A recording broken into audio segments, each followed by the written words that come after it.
Great. First, tell us where Tony Stark is in his life when this film opens, and tell us about his role with the Avengers now. Tony is basically hosting the Avengers in his tower in New York, Avengers Tower, I believe it's called now, Stark Tower, which is really Avengers Tower, and he's working on a system that will make it so that the Avengers really don't have to do what they've been doing all along, which purportedly should be the end game. Describe the feeling that you guys have, the chemistry you have as a cast, and getting back together again with everybody for this time around.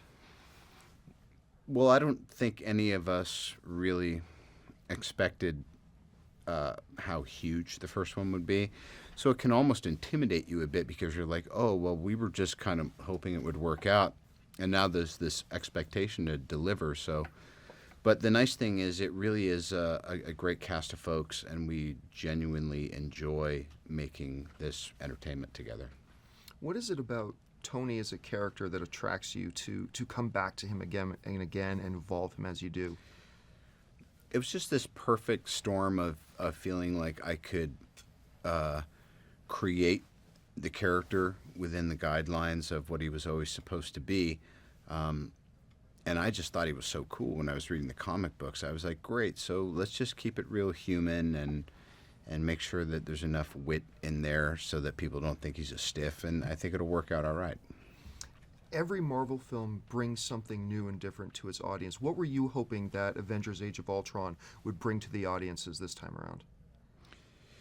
Well, again, the obviously new folks is great, like having Elizabeth and Aaron having Scarlet Witch and Quicksilver, and having Paul Bettany, who's been Jarvis all the time, get to do something new. And James Spader, I thought, was just a brilliant piece of casting for Ultron. You always hope that it just defies expectation, and then I guess this time around we just really wanted people to not say, well, that's all right, the first one was great, so we saw it anyway, What is it about the dynamic between you and Joss Whedon that allows you guys to create those moments that you do in these films?